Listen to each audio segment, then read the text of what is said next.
जानकारी मिल रही है। ये दो जान तो सीधे सीधे लश्कर तैयबा और जैश ए मोहम्मद से जोड़े जाते रहे, उनका उन्हीं के अड्डे माने जाते रहे, बल्कि हेडक्वार्टर भी आप कह सकते हैं मुरीद के लश्कर तैयबा का, और बहावलपुर मसूद अजहर यानी जैश ए मोहम्मद का बड़ा ठिकाना माना जाता रहा है। वहां पर यह कार्रवाई की है भारत की सेना ने।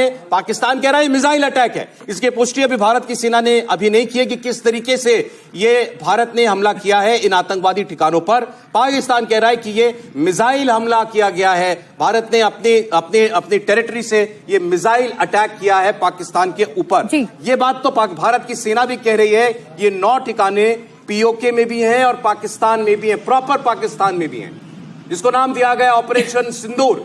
बिल्कुल। और मनीष, अगर आप हमारे साथ जुड़े हुए हैं तो जल्दी से ये बताइए, जिस तरीके से पाकिस्तान अब प्रोपेगेंडा फैलाना शुरू कर दिया है कि जो सिविलियंस के इलाके हैं उन्हें टारगेट किया गया, जबकि भारतीय सेना ने साफ साफ शब्दों में बताया है कि सिर्फ और सिर्फ आतंकी ठिकानों को टारगेट किया गया, और पाकिस्तान का ये बड़ा दावा मिसाइल अटैक हुआ है। आपके पास कोई अपडेट मनीष?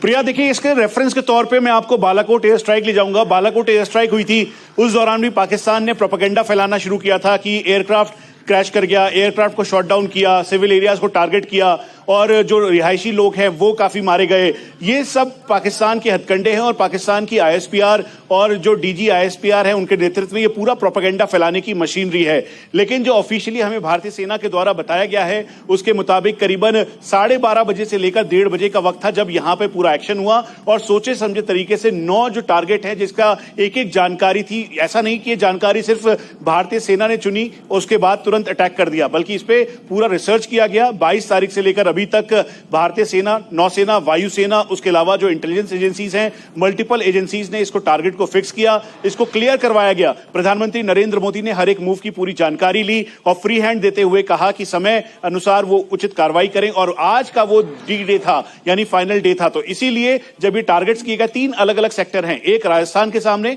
जो कि बहावलपुर का है, जैश ए मोहम्मद का आतंकी अड्डा, और दूसरा जो है वो कोटली का एरिया है जो कि नौशेरा, कृष्णा घाटी, मेंढर, रजौरी जो भारत का एरिया है उसके ठीक सामने पड़ता है।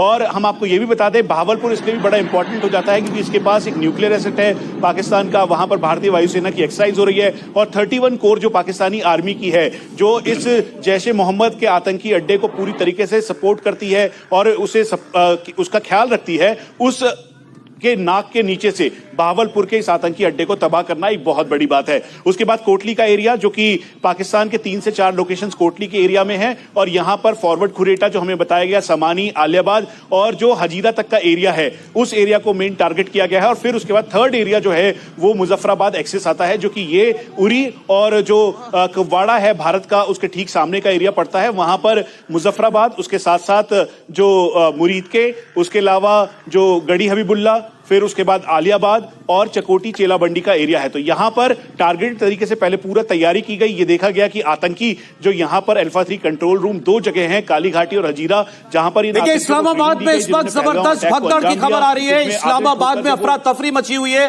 पाकिस्तान की राजधानी में शहबाज शरीफ ने इमरजेंसी मीटिंग बुला ली है। पाकिस्तान के प्रधानमंत्री ने इस वक्त एक इमरजेंसी मीटिंग बुलाई है और इस्लामाबाद में बड़ी अफरा तफरी है। इस वक्त पाकिस्तान की सेना और पाकिस्तान की सरकार के बीच जबरदस्त पैनिक इस वक्त दिखाई दे रहा है। शहबाज शरीफ ने इमरजेंसी मीटिंग कॉल कर ली है। मनीष,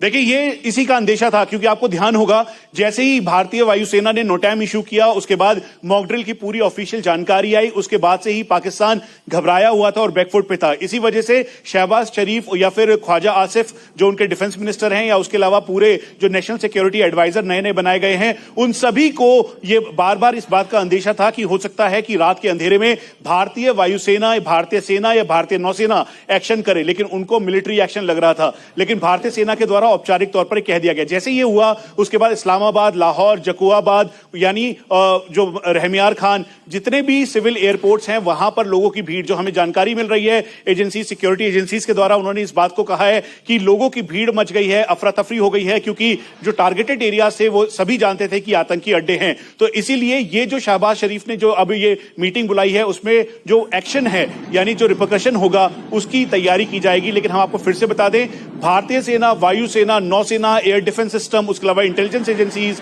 और उसके अलावा जो बाकी सुरक्षा एजेंसीज हैं, सभी बहुत ही अलर्ट हैं और वो मुस्तैदी के साथ पाकिस्तान की सीज फायर वायलेशन का जवाब भी दे रहे हैं और यहां पर मुस्तैद भी हैं। लेकिन शहबाज शरीफ का ये जो बुलाना मीटिंग, ये उनकी अब फेस सेविंग की प्रक्रिया शुरू हो गई है, क्योंकि आतंकियों का पनाहगाह है पाकिस्तान, और अब ऐसे में यहां पर सभी लोगों को बुलाकर उसके बाद पाकिस्तान एक तरफ इमरजेंसी मीटिंग कर रहा है, पाकिस्तान के प्रधानमंत्री ने इमरजेंसी मीटिंग बुलाई है, एलओसी पर पाकिस्तान की तरफ से सीज फायर का वायलेशन किया जा रहा है, गोलीबारी की जा रही है, भारतीय सेना, वायुसेना, नौसेना पूरी तरीके से अलर्ट पर है। भारत ने इस एक्शन की पुष्टि करते हुए इसकी जानकारी दे दी है। मिनिस्ट्री ऑफ डिफेंस की तरफ से भी जो है, रक्षा मंत्रालय की तरफ से भी जानकारी दे दी गई है। अब सार्वजनिक तौर पर इसमें यही लिखा है कि ऑपरेशन सिंदूर लॉन्च किया है भारत ने पहलगाम आतंकवादी हमले के जवाब में, जिसमें 27 लोगों की जान गई थी, और ये